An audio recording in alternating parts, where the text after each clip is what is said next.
अवधूत चिंतन श्री गुरुदेव दत्त. श्री स्वामी समर्थ. माझ्या सर्व स्वामी भक्तांना येणाऱ्या श्री स्वामी समर्थ प्रकट दिनाच्या हार्दिक हार्दिक शुभेच्छा. चैत्र शुक्ल द्वादशी म्हणजे स्वामी महाराजांचा प्रकट दिन. यावर्षी स्वामी महाराजांचा प्रकट दिन 20 मार्च 2026 रोजी येत आहे. ब्रह्मांड नायकांचा प्रकट दिन आहे. आपले मायबाप, बंधू, सखा स्वामीच आहेत, जे आपल्याला सतत सांगत असतात, भिवू नकोस, मी तुझ्या पाठीशी आहे. अशा आपल्या महाराजांचा, आपल्या मायमाऊलीचा प्रकट दिन साजरा करावा असे सगळ्यांनाच वाटत असते. आपले स्वामी फक्त आणि फक्त मनापासून केलेली भक्ती, नामस्मरण इतकंच त्यांना हवं. ते कधीच अमुक इतकं करा, तमुक इतकं करा, मगच मी प्रसन्न होईल असं काही सांगत नाहीत. महाराजांना अत्तर, पिवळे वस्त्र, घेवड्याची भाजी, भजी, पुरणपोळी, बेसन लाडू असं काही आवडतं असं आपण बऱ्याच व्हिडिओमध्ये ऐकतो, पुस्तकांमध्ये वाचतो. पण खरं सांगू का, तुम्ही केलेली मनापासूनची भक्ती आणि प्रामाणिक कष्टातून मिळवलेली भाकरी ही सुद्धा स्वामी गोड मानून घेतात. स्वामी आई आहेत. त्यांना जमेल तशी त्यांची भक्ती केली की त्यांना मान्य होते. ज्यांना स्वामींसाठी फळ, फुलं, हार, माळा, सजावट इतकं सगळं करणं जमत नाही, त्यांनी यथाशक्ती जे काही केलं ते स्वामी मान्य करतात. पण अगदी साखर नैवेद्य म्हणून दिली तरीही स्वामी मान्य करतात. तर चला, प्रकट दिना दिवशी आपण काय काय सेवा करू शकतो ते पाहूया. प्रकट दिना दिवशी शक्यतो ब्रह्ममुहूर्तावर म्हणजेच पहाटे 3:30 ते 5:30 या वेळेत आपली पूजा, महाराजांचा अभिषेक करता आला तर तो चांगलाच आहे.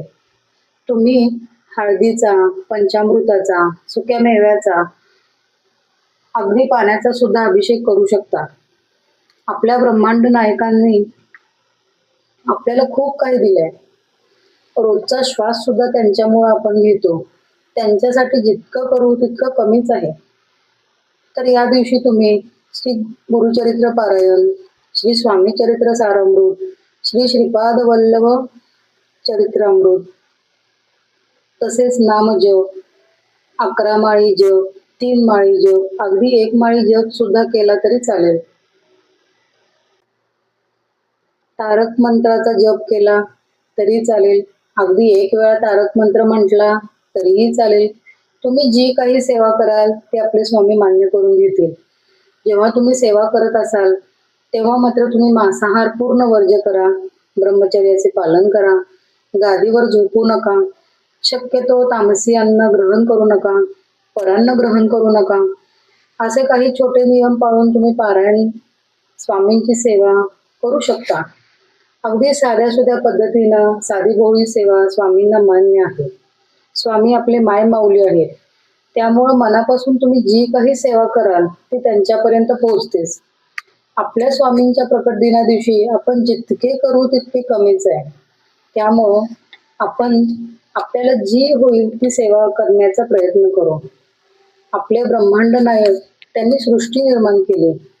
रोजच्या दैनंदिन जीवनात आपण कित्येक तरी गोष्टी विनामूल्य वापरत असतो, ज्या गोष्टींच्यासाठी आपण कोणतेही देणं लागत नाही निसर्गाला. मग आपण छोट्या मोठ्या सेवा करून, आपल्याकडून जितकं होईल तितकं करून समाजासाठी काही आपण देणं लागतो. प्रत्येकाला आपापल्या संसारामध्ये, कुटुंबामध्ये जबाबदारीनं वागावं लागतं. बऱ्याच जबाबदाऱ्या पार पाडाव्या लागतात. या सगळ्यांना पाहता प्रत्येकाला प्रत्येक सेवा जमेल असे नाही, पारायण करता येईल असंही नाही. तुम्हाला अगदीच काही नाही जमलं तर तुम्ही सतत श्री स्वामी समर्थ या षट्साक्षरी मंत्राचा जप करू शकता. जितके आपण श्वास घेतो तितक्या वेळा तुम्ही फक्त स्वामी इतकं म्हटलं तरी पुरेसं आहे. फक्त एकदा अनुभव घेऊन बघा. तुमच्या अडचणी, तुमची संकट, तुमच्यावर येणारं प्रत्येक संकट आपोआप दूर होईल. तुम्हाला ते जाणवू लागेल की आपल्या पाठीशी एक प्रबळ शक्ती कार्य करत आहे. तुम्ही ते स्वतः अनुभव घ्या. तुम्ही स्वतः त्यामध्ये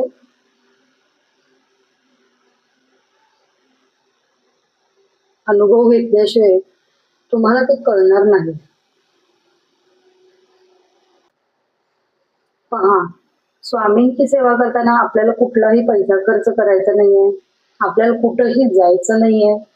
अमुक या ठिकाणी जाऊन अमुक या इतका खर्च करा, तमुक इतकं काय करा, असं अजिबात नाहीये. तुम्ही तुमच्या स्वतःच्या घरात तुमच्या देवाऱ्यासमोर बसून तुम्ही तुमच्या स्वामींची सेवा करू शकता. आपण स्वामींची लेकरं आहोत. काही चूक भूल झाली तर स्वामी ती माफ करतात. तुम्ही करून तरी बघा. आपल्याला अडचण आली, आपल्याला संकट आली की आपण खूप मार्ग शोधतो, खूप वेगवेगळ्या ठिकाणी जातो. जिथं कुठं आपल्याला हातपाय मारता येतील, जिथून कुठून आपल्या संकटाचं निवारण होईल ते आपण पाहतो. पण फक्त ही एक गोष्ट करून बघा. स्वामींची सेवा करा, स्वामींच्या जवळ जा, तुमच्या मनात पारायण करावं, स्वामींचं नामस्मरण करावं, स्वामींच्यासाठी काही करावं असं जर तुमच्या मनात येत असेल तर ती तुमची इच्छा नाही आहे, ती स्वामींची इच्छा आहे. त्यामुळं ते तुमच्या मनात आले, हे लक्षात असू द्या. आपल्या रोजच्या दैनंदिन जीवनात आपण खूप काही कार्य करत असतो. आपल्यावर जबाबदाऱ्या असतात. आपल्याला आपली कर्तव्य पार पाडायची असतात. फक्त थोडा वेळ काढून आपण स्वामींच्या समोर बसून आपलं म्हणणं, आपलं गाराणं, तुम्हाला जे तुमच्या मनात आहे ते तुम्ही तुमच्या स्वामींच्या समोर मांडा.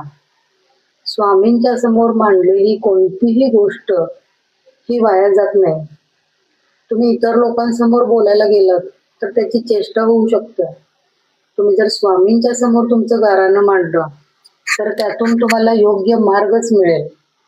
त्यातून तुमच्या संकटाचं निवारण होईल. तुम्हाला योग्य मार्ग सापडेल. एकदा करून पहा. आपला स्वामींचा प्रकट दिन जवळ येत आहे. चांगल्या गोष्टीची सुरुवात चांगल्या दिवसापासून करा.